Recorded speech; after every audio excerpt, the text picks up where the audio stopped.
So we have somebody reminiscent of Genghis Khan, John Kerry, who was as right yesterday as he was in 1969. Oh, I think more right. Do you think? Mm-hmm.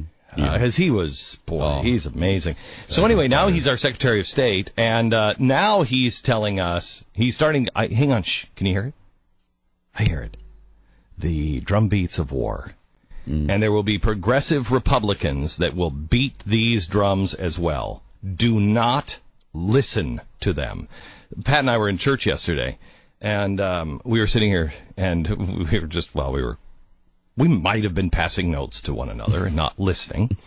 But we were passing notes to each other, and we were stunned. Pat at one point said, "Can you believe how far we have come on this libertarian attitude of stay out of everybody else's business?" 10 years ago, we both would have been saying, we've got to go there and help the people. Have to honor our commitments. Yeah, have to. We've made the commitment. We made the deal. We have to honor our commitments. Now it's like, are you out of your mind? Yeah, it's just not possible for us to do this. Well, it's not possible. It's not only not possible, it's not our place. We've got enough. It's really not. We've got enough going on in our own country, and the whole world hates us as it is. I mean, this guy was supposed to make the whole world love us.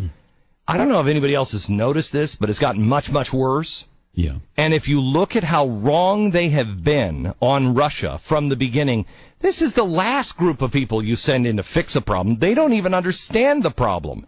Here's a quick run through their history on Russia. As we start with what we should do? We should push this little button, reset. Of course, it doesn't really say that. It says something very awkward. Not what we thought it was, but we're just showing you that we're just and this was like the first, imbeciles. Seems like this was the first week of the administration. I think it was. Too. We want to reset our relationship. So we will do it together. All laughing. Doesn't say reset. Thank you very much. You are very welcome. We worked hard to get the right Russian word. Do you think we got it? You get this wrong. Russia. This is, without question, our number one geopolitical foe. You don't call Russia our number one enemy. Not Al-Qaeda, Russia. Unless you're still stuck in a Cold War mind warp. He's even blurted out the preposterous notion that Russia is our number one geopolitical foe. That's Folks, preposterous. Sarah Palin said she could see Russia from Alaska. Mitt Romney talks like he's only seen Russia by watching Rocky IV. That's quite a did line. in fact call Russia our number one geopolitical foe. He said that in March of this year, in the 2000s. I don't know what decade this guy's living. That sounds like it's not 72, 52 even. It's not Stalin over there. It's not Khrushchev. It's not Brezhnev. Yeah, Governor Romney not too long ago said, the Russian Federation is our number one geostrategic threat. Well, come on, think. Colin Powell. It isn't the case. The 1980s are now calling to ask for their foreign policy back because that's funny. The Cold War's been over for 20 years. But, Governor, when it comes to our foreign policy, you seem to want to import the foreign policies of the 1980s, just like the social policies of the 1950s and the economic policies of the 1920s. The horrible 1920s, the roaring 20s. The roaring 20s. That was a horrible thing. People didn't have refrigeration or cars in 1919. By 1929, almost everybody had refrigeration, and a lot of people had cars. Now, what else did they have? Absolute irresponsible attitudes in the upper levels. So yes, we had a crash. But if you go back in time, crashes are a part of life. That happens all the time. That's why we have the Federal Reserve in the first place, because they were supposed to stop the bubbles. They were supposed to stop the crashes. So don't talk to me about the Roaring 20s. The Roaring 20s actually were a good thing. It was the 1930s. The 1930s. 1929 was caused by a crash. Because we were overspending, we were out of control. But if you would look at what they did in 1920 with Harding and Coolidge, you see how to fix it within a 2-year period. The reason we had the Great Depression is because we tried progressive policies. And that's what caused a 10-year depression.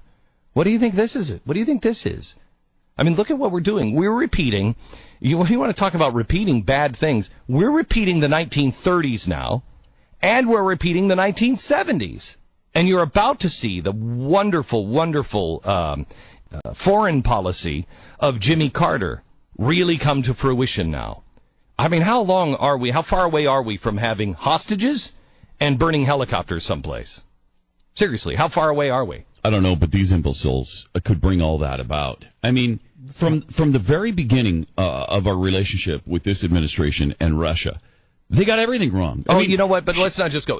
George Bush had it wrong, too. Well, George Bush was like, I look in Pooty Poot's eyes, and Pooty Poot... He did, but he was not as naive as these people are. He looked into Pooty Poot's eyes. I mean, he said that publicly, and I'm not saying... I don't love his policy, but his policy is nowhere near what this is. I mean, you can't possibly equate these two things. Well, no, you can't. Yeah, you can't. I mean, we practically... I mean, look at... We had a guy sit down with Medvedev and say... listen, I just want you to know I'll have more room to navigate after this election. Mm-hmm. What? Yeah, and somehow got elected after that, by the way. I mean, that is crazy. Yeah, I mean, I think my favorite clip of that thing is Rachel Maddow, because she's here as the smartest woman in all of progressivism, sitting there mocking Mitt Romney for saying that Russia was a geopolitical threat. I mean, who was right here? Who was right? And by the way, my favorite story of the day is from Jim Garrity at National Review, who actually reports that the button itself, we know the word was wrong on the reset button, but the button itself, they stole from a hotel jacuzzi. It was an emergency stop button on a hotel jacuzzi, and they stole the button. What? And put the label on it and brought it to... You got to be kidding me. Well, I've never heard that before. She says they researched, though, to get exactly the right word. We worked really hard at the State Department to get exactly the right word, and you got it wrong. Yeah. You got it wrong after all your research? How is that possible? Yeah, because they they're still imbeciles. Got it wrong. They're imbeciles. Exactly right. This is in the same report that the senior advisor to Hillary Clinton decided they wanted to do this. They went through, looked for it, didn't realize, quote, that they had translators available to them. They didn't. The State Department didn't realize they had translators available to them? Oh my gosh. What? I mean, that is unbelievable. Are you kidding So me? wait a minute. Where did they get the translation? Did they have Google available to them? Let's see. I'm trying to get the... you can get a translation from Google. Here you go. But Reigns sidestepped traditional protocol by not asking the state's team of translators to help with the project from the start. He later said he was unaware such resources were available to him. Oh, dear God. Unbelievable. Oh, dear God. I mean, that... Seriously, kindergartners. Seriously. Oh, no, this is how you get to this I mean, position, this is why none of our allies trust us. This is why this is why we're a laughingstock. I mean, the people who hated us hate us just as much, if not more. They still hate us. Those who used to fear us no longer fear us, and those who used to respect us no longer respect us. And the ones that really worry about are the ones who used to fear us. Putin at least was like, I'm not really sure. I don't know. Who was it that said over the weekend, he's playing chess and we're playing marbles? It's absolutely true. And I think it might have been Bill Kristol that said that, which will make me want to hang myself a little later. But I think he's right on that. The president is playing a kid's game, and Putin is outplaying him like crazy. On issue after issue. Syria was maybe more embarrassing than this. This is going to get really embarrassing. Yeah. This is really going to get embarrassing because John Kerry said over the weekend that all options are on the table. Could one of those options be shut up? Could that be one of the options? Because I'd like that option on the table. The administration just shut thy mouth. Sit down. That's not on the table, Glenn. That's not currently on. That's the only option not on the table. Here he is on ABC yesterday. This morning, we've got these reports now. Russian forces surrounding Ukrainian military bases in the Crimea. The Ukraine's prime minister says we are on the brink of disaster. Is he right?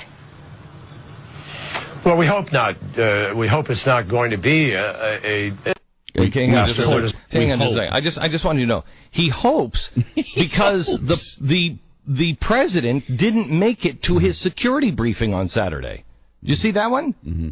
How is that possible?